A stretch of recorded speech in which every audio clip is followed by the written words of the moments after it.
Dear parents, EAMCET second ఫేజ్కి సంబంధించి very good news. నేను గత 2 వీడియోలో చెప్పినట్టుగానే అఫీషియల్గా ప్రభుత్వం నిర్ణయించి డిక్లేర్ చేయడం జరిగింది. ఒక సెకండ్, ఈ ఛానల్ చూస్తున్నవారు, మొదటిసారి చూస్తున్నవారు సబ్స్క్రైబ్ చేయండి. ఇంతకుముందు సబ్స్క్రైబ్ చేయని వాళ్ళు కూడా సబ్స్క్రైబ్ చేసుకోండి.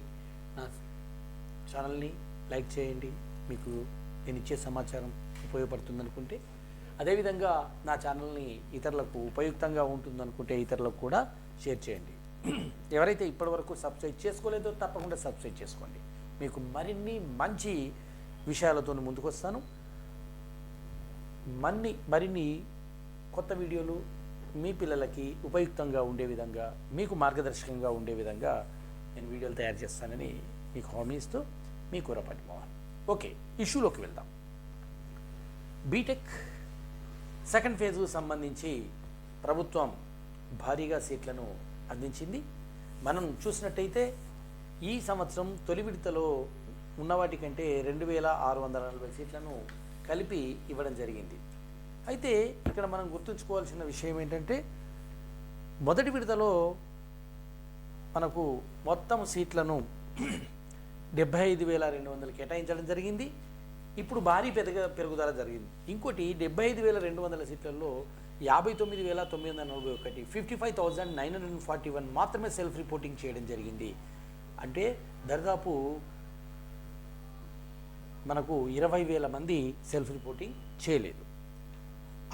అవి 22,753 మంది సెల్ఫ్ రిపోర్టింగ్ చేయలేదు. ఈ సీట్లలా మిగిలి ఉండగా ఇప్పుడు కొత్తగా 7,024 సీట్లు గవర్నమెంట్ అలాట్ చేసింది. ఒరిజినల్గా 10,034 సీట్లు అలాట్ చేసినప్పటికీ కన్వీనర్ కోట కింద 7,024 7,024 సీట్స్ రావడం జరిగింది.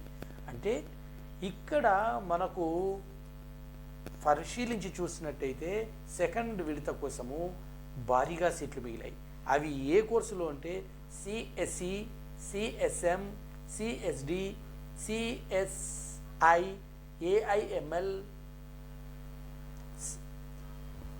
ఈ కోర్సులలో. అంటే ఇప్పుడు వచ్చినటువంటి 7,024 7,024 కోర్స్ టోటల్లీ కంప్యూటర్ బేస్డ్కి సంబంధించిన కోర్సులే ఉన్నవి. అందుకని ఎవరైతే ఫస్ట్ ఫేజ్లో ఆప్షన్ ఇచ్చుకొని సరైన కాలేజీలు రాలేదనుకుంటున్నారో వాళ్ళు కూడా ఇప్పుడు ఆప్షన్ ఇచ్చుకోవచ్చు. ఎవరైతే 22,753 మంది ఆగిపోయారో వాళ్ళు కూడా కొత్తగా ఆప్షన్స్ ఇచ్చుకోవచ్చు. లేదు, కొత్తగా ఇప్పుడు ఆప్షన్స్ పెట్టుకొని కొత్తగా ఇప్పుడు సర్టిఫికేట్ వెరిఫికేషన్ చేసుకున్న వాళ్ళు కూడా అది చేసుకోవచ్చు. అందుకని మీరు ఎవరు కూడా నిరుత్సాహపడకండి. 22,753 సీట్స్ మిగిలిపోవడం అనేటువంటిది ఫస్ట్ ఫేజ్లో జరిగింది. ఈ జరిగిన వాటిలో ఇప్పుడు సెకండ్ ఫేజ్లో అందరికీ కూడా మంచి కాలేజీలు వస్తాయి. ఎందుకంటే టాప్ 50 కాలేజీలలో మొదటి ప్రాధాన్యతగా ఇవ్వడం జరిగినట్టుగా తెలుస్తుంది. కొన్ని కాలేజీలను తక్కువ పెట్టడం జరిగింది. ఇంకా 10,000 సీట్లను 10,200 అంటే 12,000 సీట్లను 12,300 సీట్లను లేదా 12,500 సీట్లను గవర్నమెంటు ఇవ్వకుండా నిరాకరించింది. అలా ఇచ్చి ఉంటే మరొక 7,500 సీట్లు మనకు వచ్చి ఉండేవి కన్వీనర్ కోటా కిందకి.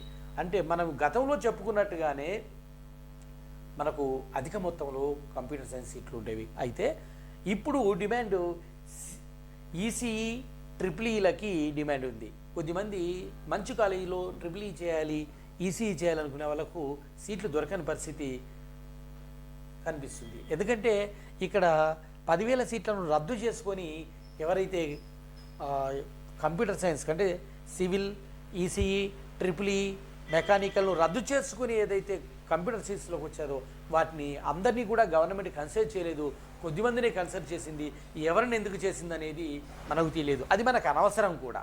ఇక్కడ ఎవరైతే ఇప్పుడు ఆప్షన్స్ పెట్టుకుంటున్నారో వాళ్ళందరూ తప్పకుండా మొదటి నుండి ఫస్ట్ కాలేజీ నుండి అంటే టాప్ 5లో ఉండేటువంటి కాలేజీ నుండి అక్షరక్రమంలో వస్తాయి కనుక ఆ కాలేజీ నుండి మొదలు పెట్టుకొని మీకు ప్రాధాన్యత ఉన్నటువంటివి ఫస్ట్ మీరు ఒక మాన్యువల్ ఆప్షన్ తయారు చేసుకోండి.